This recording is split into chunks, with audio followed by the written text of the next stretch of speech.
So tonight, as I mentioned, we have something special. At Duke, we have a program called Bass Connections, which is a unique kind of interdisciplinary program that tackles real-world problems and involves faculty and postdocs and graduate students and undergraduates. And so tonight you're going to hear from one of those teams called DECIPHER. And we have a few of the faculty affiliates in the audience, and it's the students are going to be doing the presenting, but Christine Hendren from engineering, and I hope Mark Borsuck, is he here? Okay, he's not. We are thinking of him. And I think someone said Jonathan Wiener was going to be here from the law school. And so you're going to hear from a representative sampling of student members of the team. And so to do the actual real substantive introduction, I'm going to introduce graduate student Kathleen Burns from English.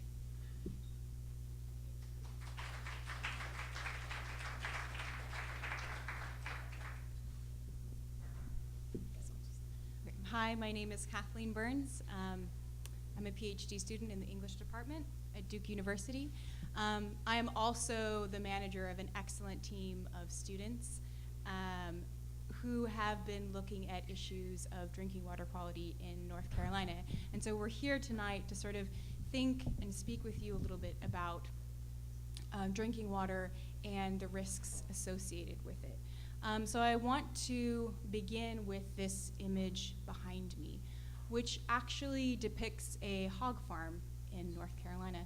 And that pink large swath area over there on the right is actually called a lagoon, and it is a lagoon of pig excrement.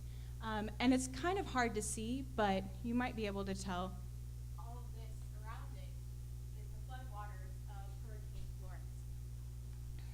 And what I want to sort of lay out to you, the problem that I see is that drinking water becomes so much a part of our daily habits, so much a part of our ritual, that it becomes something that's overlooked or taken for granted.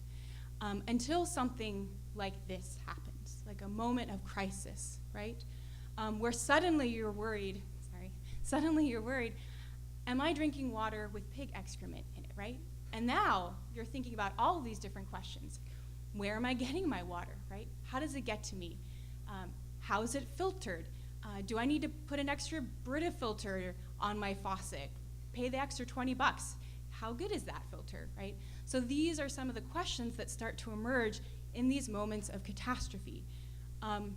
But what we thought about this year is actually thinking about issues of drinking water quality as purely moments of crisis is actually a problem, because it doesn't let us see how these issues are structural, right? And why is that a problem? Well, once the storm goes away, right, once the storm waters recede, so do our concerns about the water, for one, right?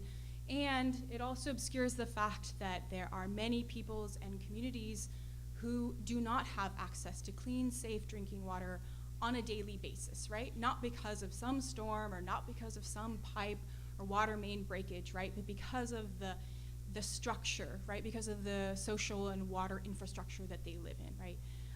And these were sort of the guiding motivations for our Bass Connections team this year, where we spent a whole year, right, looking at local issues of drinking water quality in North Carolina, but thinking about how can we think about them structurally, right? Not as isolated events, but thinking about how they can provide insight into how we manage value and interact with our water on a structural level. And the other aspect that we really were sort of guided by is talking about questions of infrastructure can be really hard to convey in a very compelling manner, which is something that you'll be hearing about tonight and why it's so important to think about. So with that, you'll be hearing from 3 different groups. One group, Nadra will be first. Her group created a podcast looking at issues of lead in the water in the Triangle area.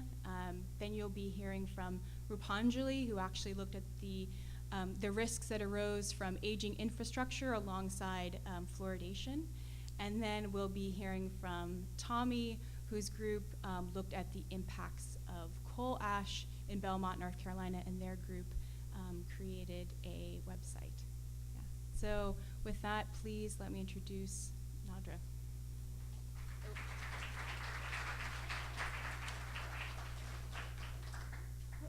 Hold on.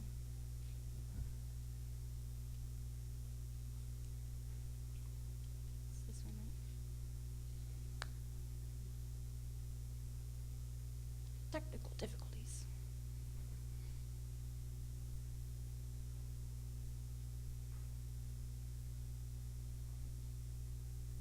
Or our computers frozen. Okay, that was my other slide that didn't happen.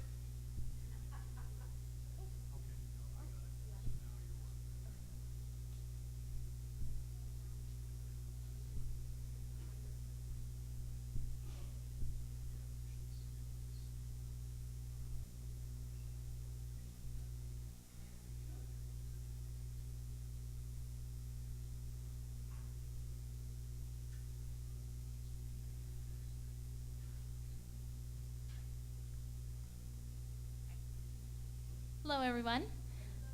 My name is Nadra. I am a PhD student in environmental engineering at Duke. I'm part of an interdisciplinary team of students that studied lead. Lead is a chemical that we are at risk of exposure to. It's a toxic chemical, and we're at risk of exposure to it through our drinking water and through other sources as well. So lead has been in widespread use for centuries. It has properties that make it appealing for use as a material in a variety of applications. It's easily found, it's easily mined, refined, and shaped. It's resistant to corrosion. It's good for use in batteries and aids in the combustion of gasoline engines. Historically, it's been present in millions of homes in lead-based paint, in windowsills, and in pipes. It's been used in water pipes for since Roman times, since ancient Roman times, and it's still used in water pipes today from where it can leach into our drinking water. So we've known that lead is a toxin since Roman times, but our understanding of just how poisonous it is has shifted dramatically in the last 50 years. So according to the Centers for Disease Control, an elevated blood lead level is the amount of lead in your blood that is cause for health concern. And so these elevated blood lead levels have dropped significantly since the 1960s to the present, where it's now 5 micrograms per deciliter, which is equal to 50 parts lead to 1 billion parts blood. So just to show you how small that is, 50 parts per billion is equivalent to about 50 drops of water in an Olympic-sized swimming pool, or 50 blades of grass in a football field. So even this insignificantly small amount of lead can be cause for serious health concerns. And that's just sort of the CDC limit, which we know is dropping over time.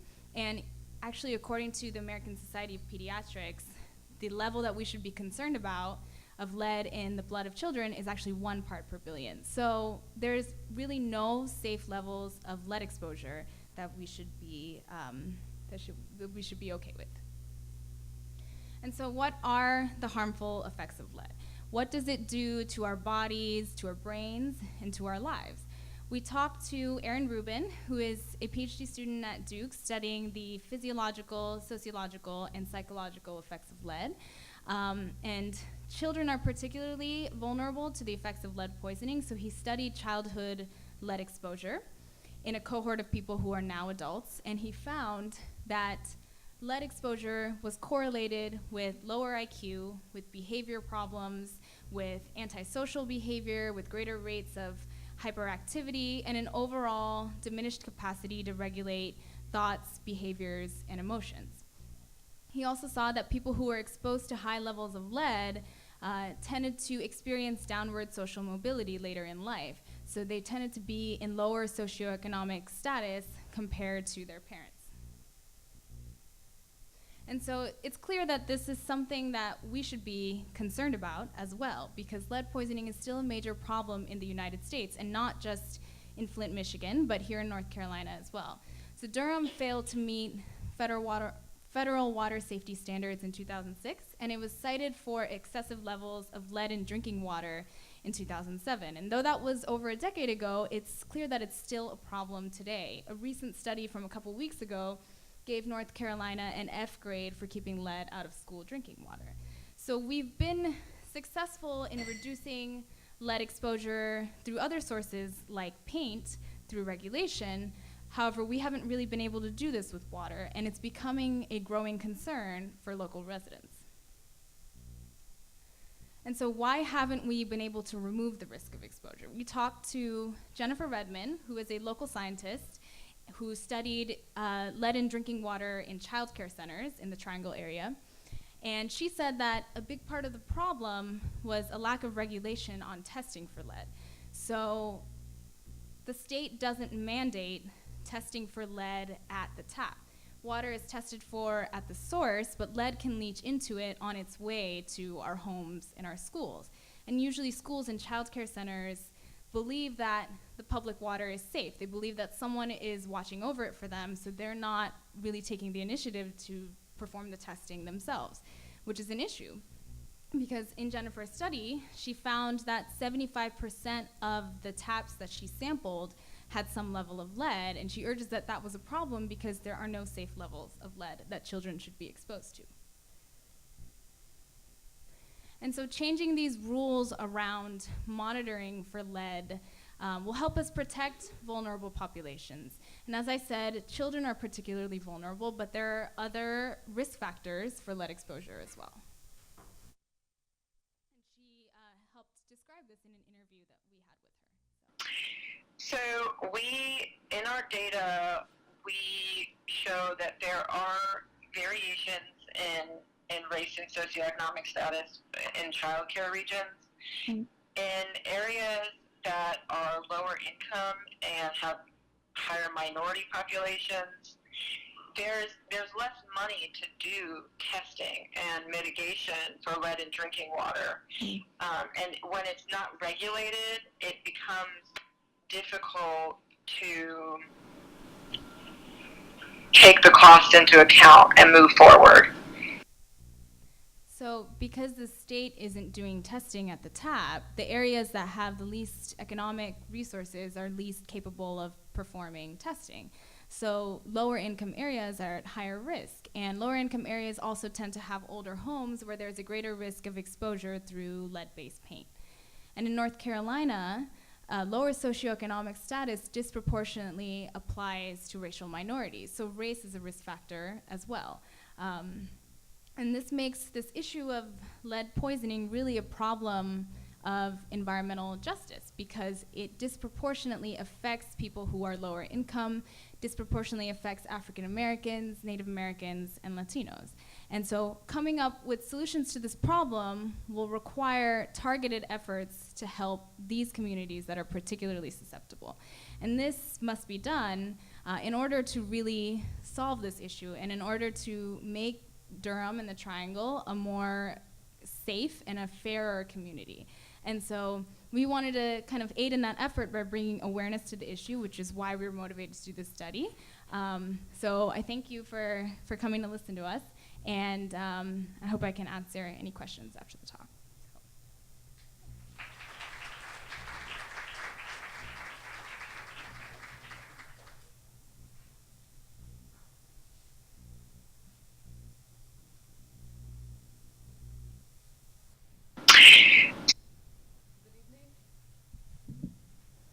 Hi, my name is Rupanjali Karthik. I'm from India, an international student doing my Master's of Law from Duke Law School.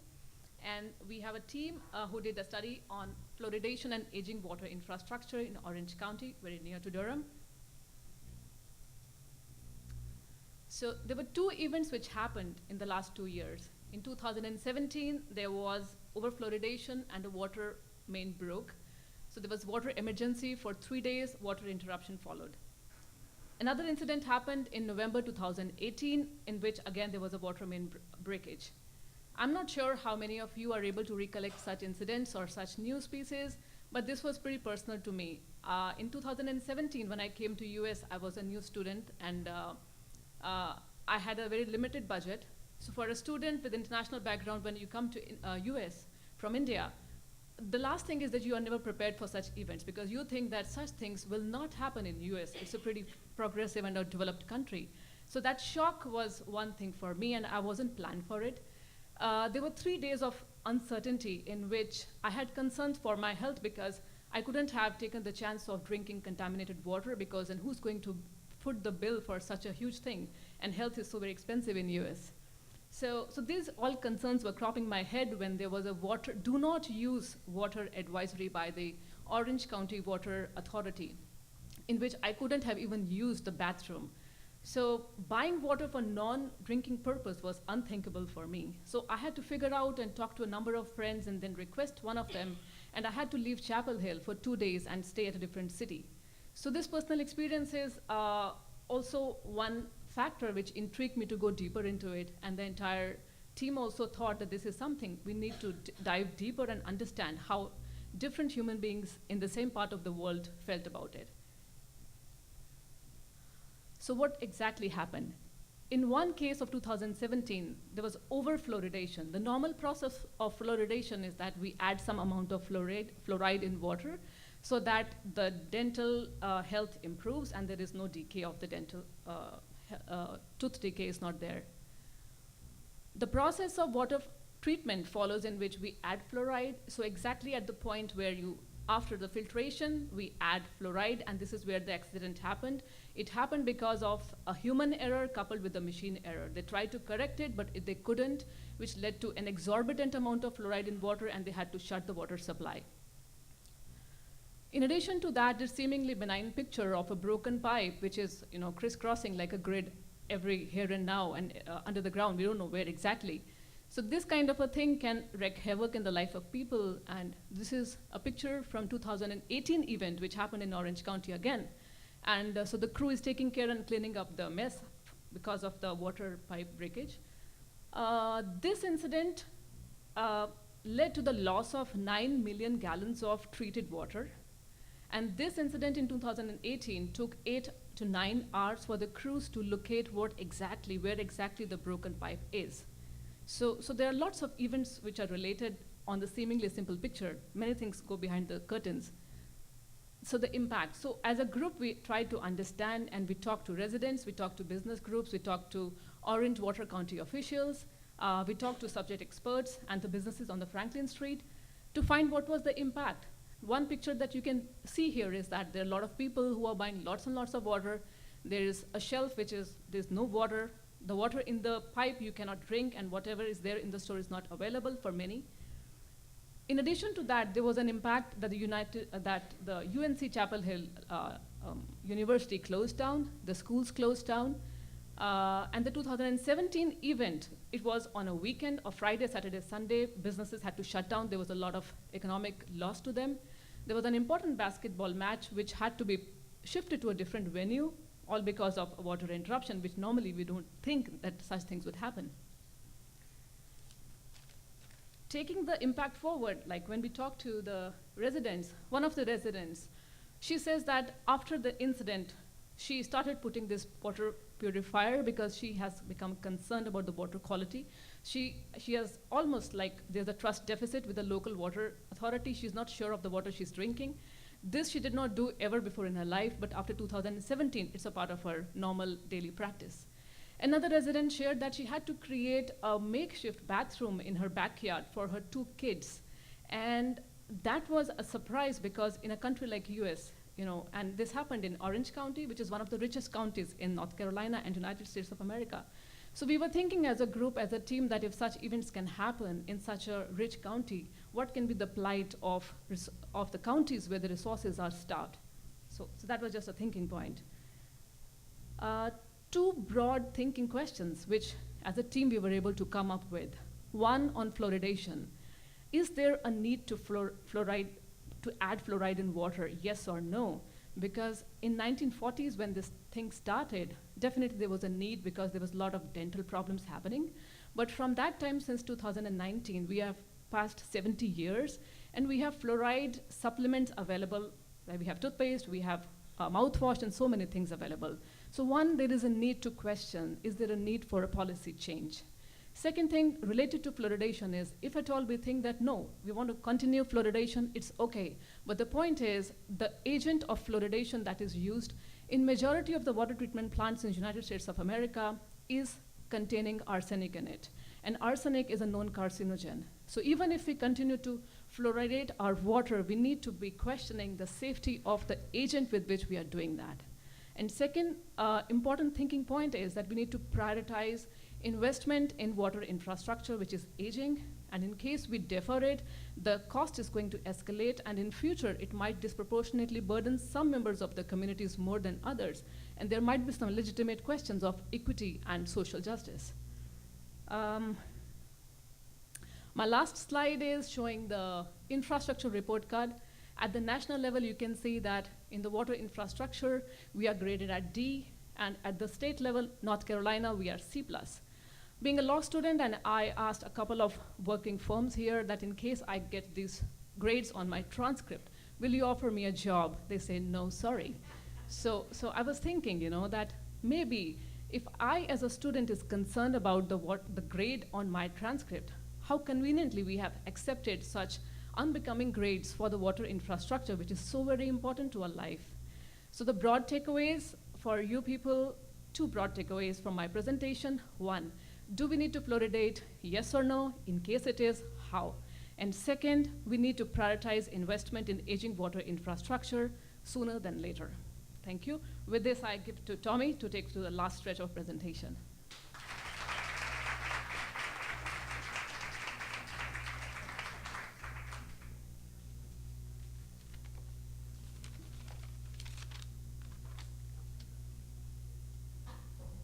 Good evening.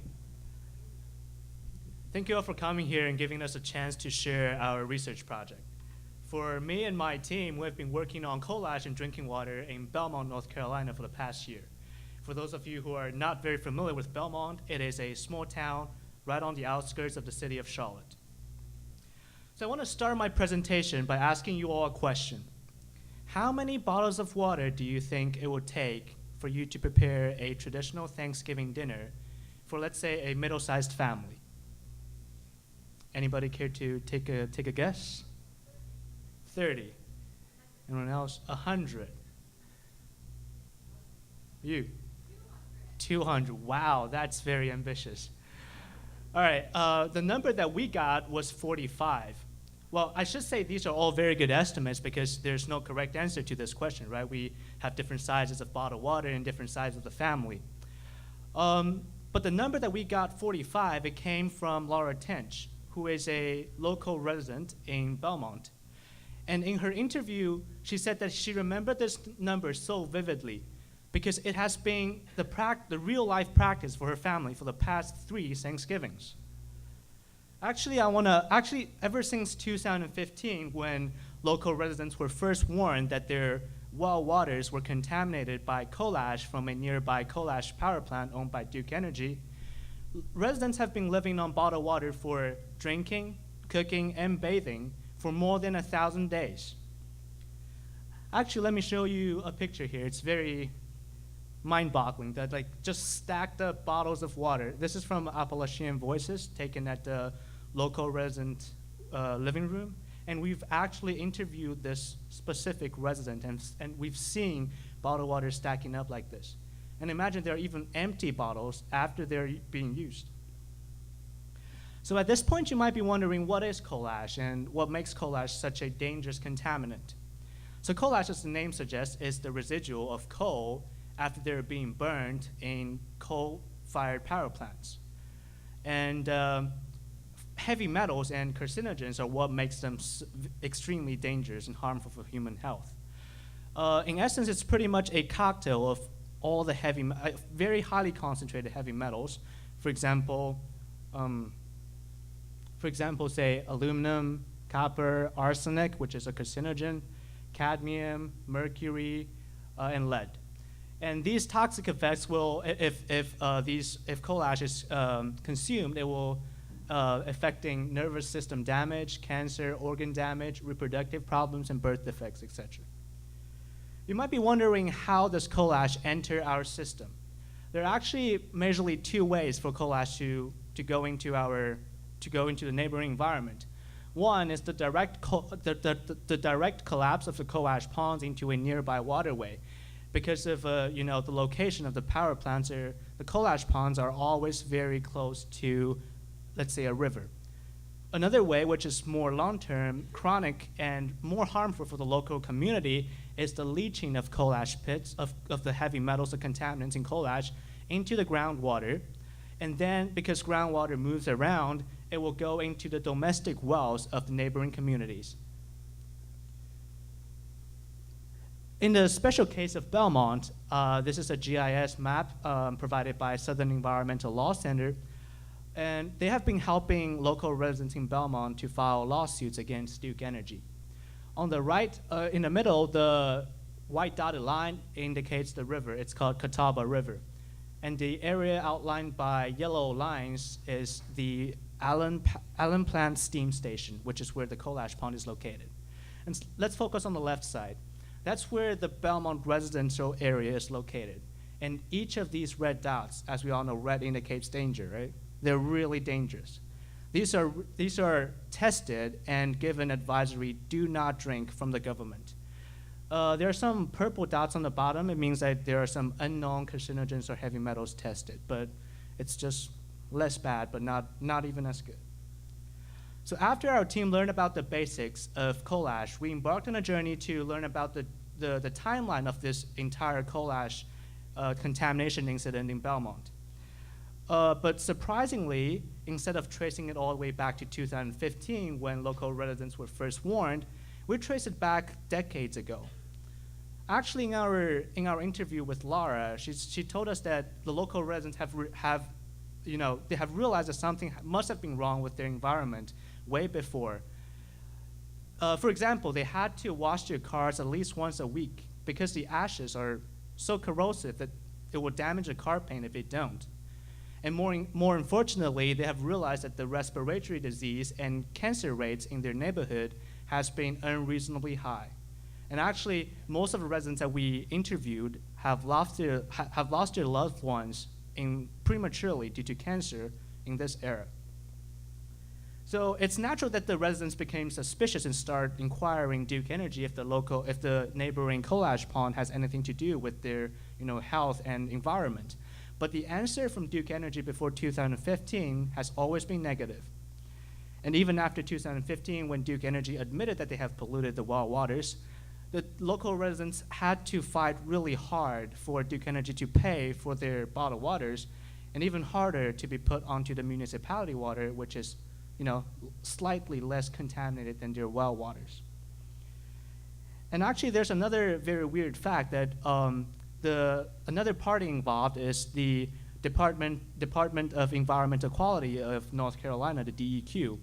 And they have passed bills in 2014 and 2016 stating that Duke Energy does not need to fully excavate all the 14 coal ash ponds in North Carolina. And out of the 6 that they don't need to fully excavate, Allen Power Plant Steam Station is one of them. And they only need to cover the pit and drain the water from the wells. So honestly, we know that this is not a solution once and for all, and the local residents have been fighting really hard for the full excavation of the Allen Plant Steam Station. Actually, things have been looking up. I've been talking about some very depressing issues, and things have been looking up recently. In this year, in the beginning of April, DEQ decided to address this issue face-on against Duke Energy. They made a new order saying that Duke Energy must excavate all of the 14 coal ash ponds in North Carolina, including Allen Plant Steam Station. They also ordered Duke Energy to give a full excavation plan before August.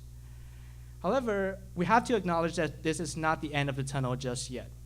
In fact, just less than a week ago, Duke Energy appealed to this order, saying, as I quote, "It will cost more than $5 billion and would impose financial burden on customers and the economy of North Carolina.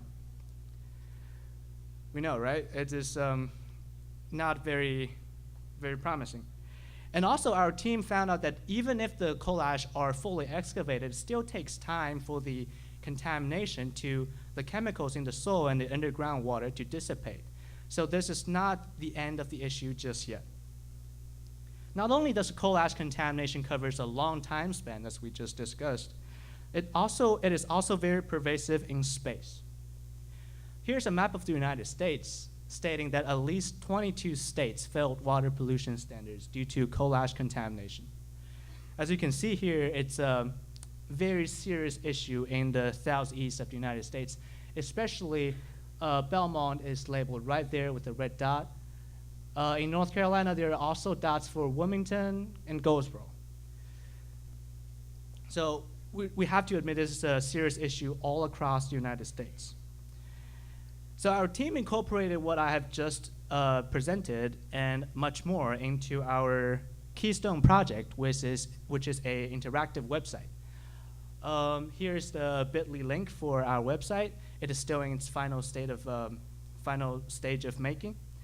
And we included a timeline for this whole coal ash contamination incident because during our investigation, we found that the general public usually, in general, knows about coal ash, but don't know about it in detail, and it's even murkier about how this whole incident started to happen. And also, we included video clips from all of our interviews because we want to grasp all the holistic perspectives from all the stakeholders involved in this issue. We'll launch the website very soon on May the 4th, and if you're interested, you could save this bit.ly link, which is pretty easy to remember, Belmont Coal Ash, and you'll be redirected to our interactive website, and I promise you it won't be as depressing as Duke Energy or DEQ. Thank you.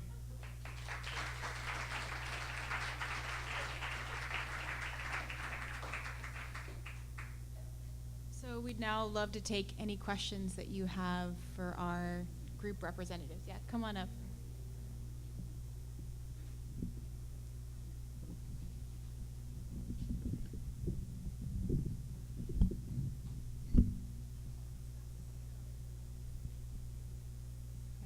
Questions? Oh, any questions? Sorry. Yeah. So there are a lot of ways in which we should be concerned about water, but I was wondering if there's any cities, counties, states that should be models for. Are there any examples of cities, counties, states that should be models for how we should address issues in water quality and people's access to clean water that we should maybe look at? I guess I only kind of know about the lead issue, but there's 8 states right now that mandate testing for lead in schools in New York City. So that could be, the first step. It's still not all the way there because they're only using kind of the treatment-based action level. So still it's still like high compared to what we should be looking at. But that might be, sort of a good place to start, and it would be good if Durham could get to that point. Well, disappointing enough, in the issue of coal ash, we really haven't found any model counties or cities that we could look into. It seems that one of the reasons that government and, for example, the Department of Environmental Quality is reluctant to address these issues face on is because they have, interests bonded to those large energy corporations like Duke Energy. So it's really twisted issue, and we really haven't found any model cities per se. And I would like to address from the viewpoint of infrastructure and fluoridation. I would admit that the topic that we chose was pretty unglamorous. It's almost unforgotten. The forgotten one, sorry. The fluoridation part is almost forgotten. No one talks about it. And the infrastructure, which is aging, is invisible. So our endeavor in our project was to increase the visibility of both these issues. So definitely, these are almost like starting some good conversations and meaningful decision making in future. So that was the endeavor. Thank you. Anybody else? You might have to come up. My train isn't that long. So I understand from all your presentations this is like a structural issue, right? But I'm thinking about sort of boots on the ground from an individual perspective. What do people do to navigate all these risks with water, right? Do we start to evaluate water district quality in the same way that we might evaluate school district quality when we move to a location? Do we all buy Britas? Like, what are sort of the things that people should do to kind of evaluate some of these risks that come with our drinking water? The learnings of our team work when we talked to a number of residents and community people was that about fluoridation, we had two viewpoints, proponents and opponents, as we can understand. And on the side of aging water infrastructure, we found that people are not much aware, but the subject experts were. So as I initially shared that the topics that we raked here, it's more about starting some conversations on safety and risk involved. And so that's more futuristic. So we want to have that critical mass happening for making some good decisions. And people on their level are using filters. They are trying their level best, whatever they can, but nothing is happening at a very structural level.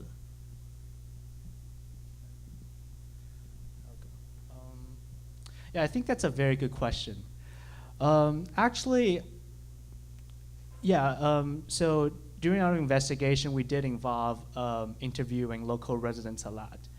And one point that I just want to say is that usually these risks are invisible. And once people start to realize that they have been, drinking not clean water for some time, they will start to address it, by buying bottled water or adding Brita filters to their tap. But what I want to stress is that before then, there's a long period of time when the risk is, potential. It's invisible to most of the consumers. Yes, we didn't really dig into how, what would be the best decision for residents in terms of, choosing a district and inspecting the water quality before moving. But I think in the case of Belmont, the residents did a really good job of fighting for their rights. They really pushed upon the decision, let's say the bill that passed in the beginning of April, to the full excavation of the Allen Plant Steam Station's coal ash pond. So I think, I feel like it's a responsibility for us as citizens to, to push for clean water while also, benefiting our own well-being. So for lead, it impacts all these different communities, and it especially impacts lower income communities, so that decision to sort of choose between districts is not always an option for people. And so we were given some advice about some no-cost solutions that the average person can take. So we were told that if you use cold water from your tap and not hot water, it's safer because hot water tends to leach more lead.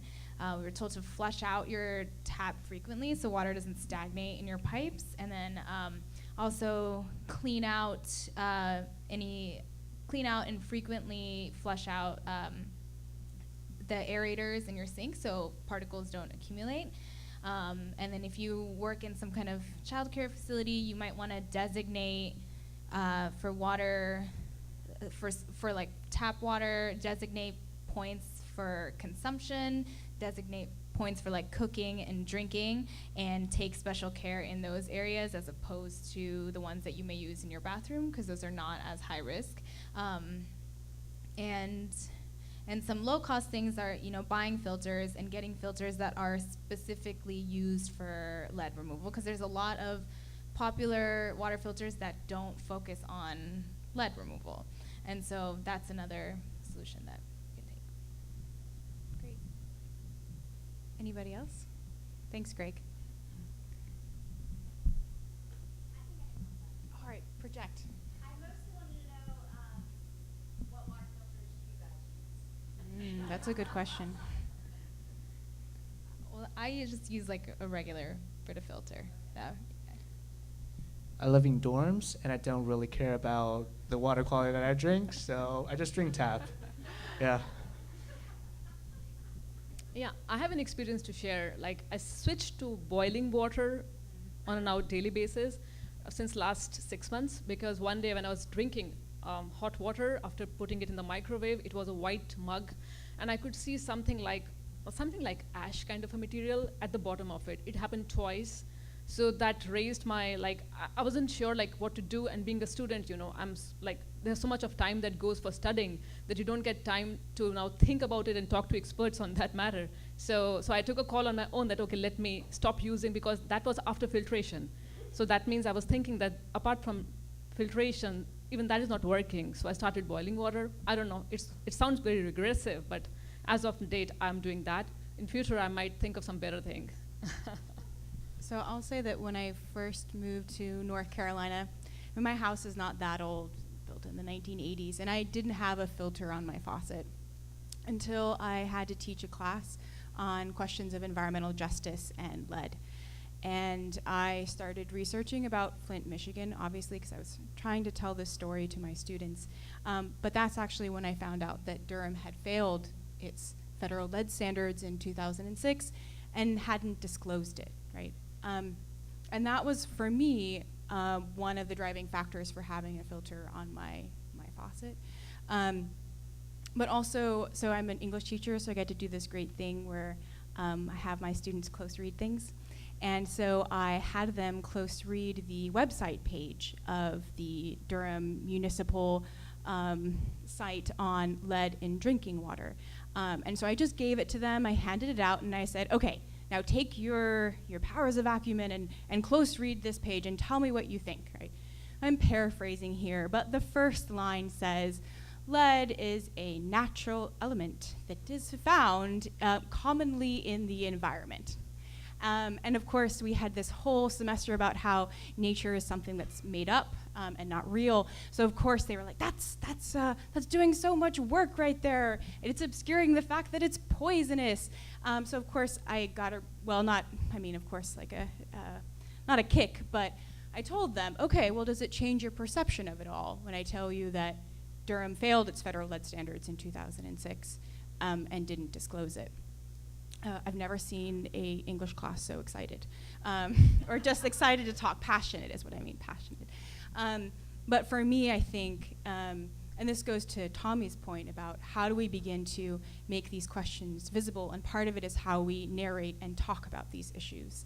And that goes to how we talk about it on a website. I mean, the Durham website says, before, good policy, right? It doesn't, it says good policy, have your faucet open and running for 2 minutes before you use it. Okay, who does that? We have 2 people, everybody clap for them.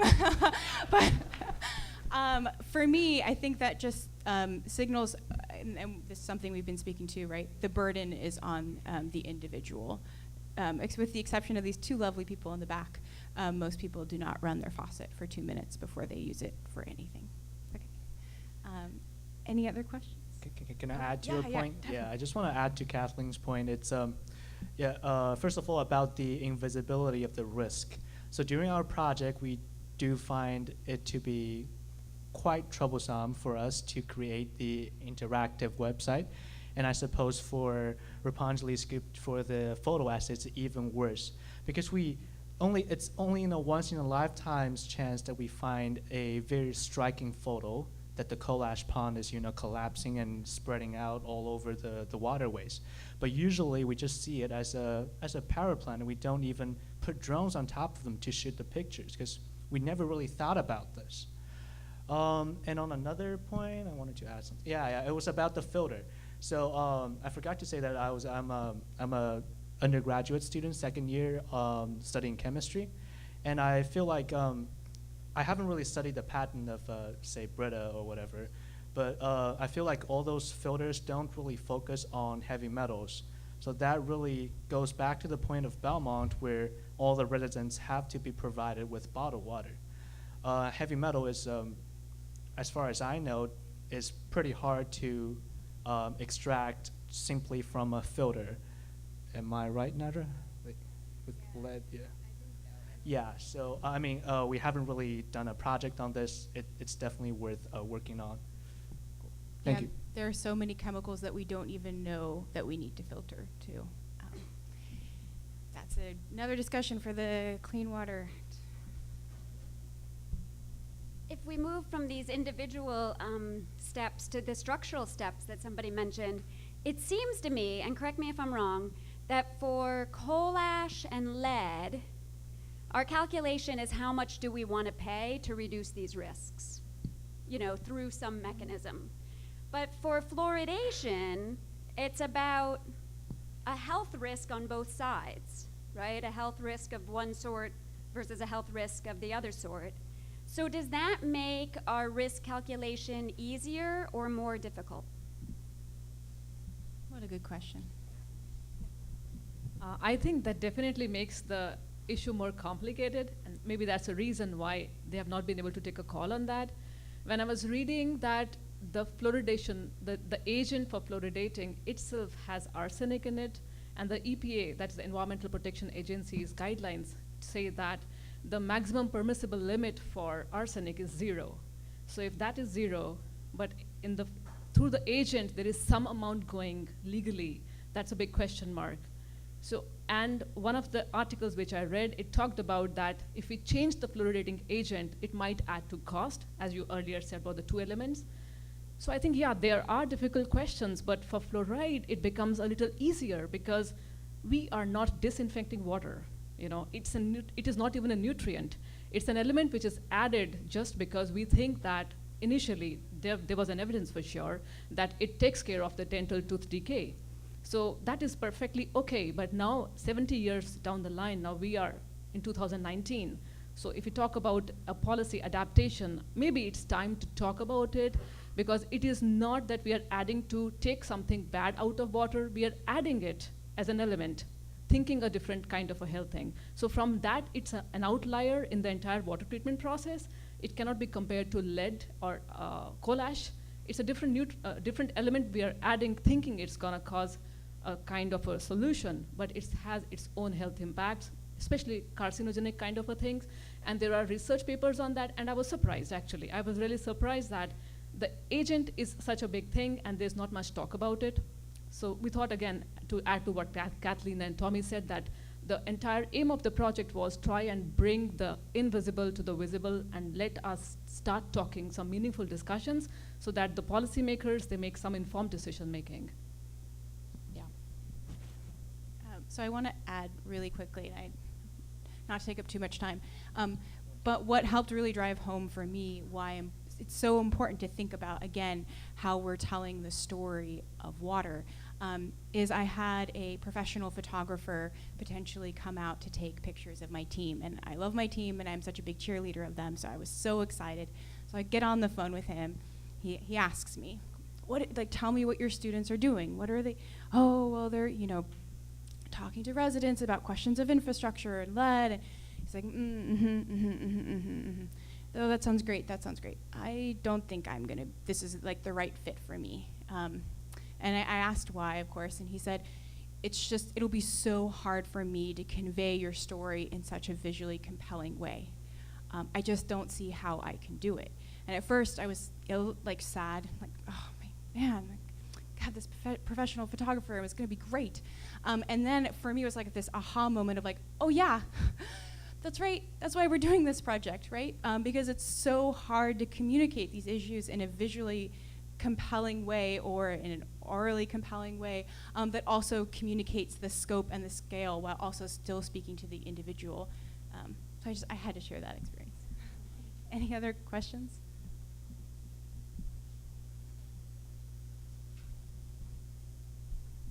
Actually, just a comment. Environmentally, this is about water, but then it made me think all those plastic bottles. Then we get into that issue about how we're trying to get zero plastic, and everybody's trying to all these plastic bottles. And then I was reading our water report about how you're only supposed to water every other day because of water conservation, yet we probably need to be running our water for long periods in order to, so everything is very interrelated, which makes everything even more complicated, because what about the plastic and what about the water, let alone cleaning the water? So. Exactly. That's a very good point made. So, I mean, from the perspective of the Belmont residents, they're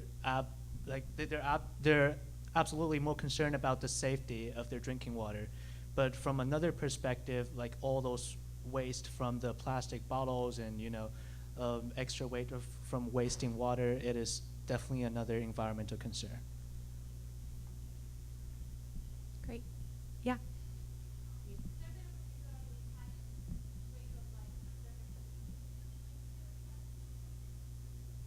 Sorry, can you say it again, please?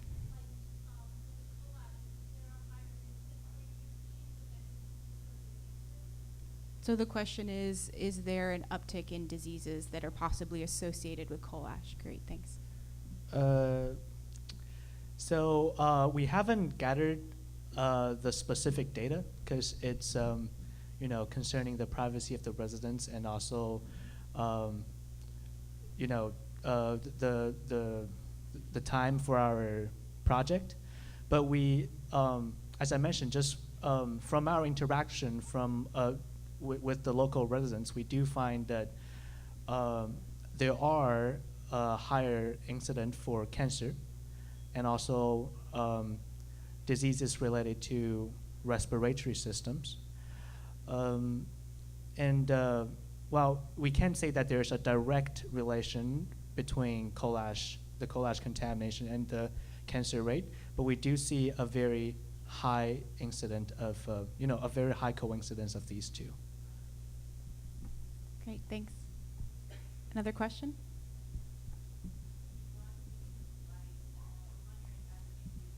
How can we remain aware of the issues that are going on and maybe even actively involved in things like bills that are being passed or not passed? I don't know. I moved to Durham a few years ago, so I'm wondering, like, is there a web page or a magazine or? Thanks. I think in the case of coal ash, the agency involved from the government is the Department of Environmental Quality, DEQ. And they, like, for example, for the incident of Belmont, when such things have been reviewed, they hold regular town hall meetings with the local residents so that they could, provide an outlet of their voice. But it's, as we actually attended several of those town hall meetings, it seems that it's more of a collection of their opinion instead of really, deciding to act on the incident. And we've, from our interaction with the residents, they have expressed a lot of frustration and disappointment on how slowly DEQ have been processing on this issue. It's been going on since 2015, even way before that, and the DEQ have been collecting the opinion like almost like every quarter, like every couple months they will hold such a town hall meeting, but the bill wasn't passed until a couple weeks ago. And more concerning the bill, it's I don't think there's it's more of a assessment process of the inside of DEQ. So I feel like the website for DEQ might be a good starting point to get involved. I know there's a number of advocacy groups in Durham and locally that focus on children's health, for example. So there's one called PEACH, which is an acronym, and I don't remember exactly what it stands for, but they've been working pretty heavily on reducing childhood lead exposure. And there's a group called Durham Can that I think also holds town halls and assembly meetings that people can attend and express their opinions. And I know that through some of the work of the public health department, they've been trying to hold more kind of like screening clinics for lead exposure. So if that's something that you're interested in, that might be something that you could find out through the community in certain areas, especially high-risk areas. So yeah, and information for all of those things are online as well. We're out of time, I'm afraid, so thank you, Nadra and Tommy and Rupanjali and Kathleen. And also thank you to Ed Ballison, who Vice Provost for Interdisciplinary Studies at Duke, who oversees the Bass Connections program. And we'll look forward to seeing you in a few weeks with Charmaine Royal. So thanks, everyone.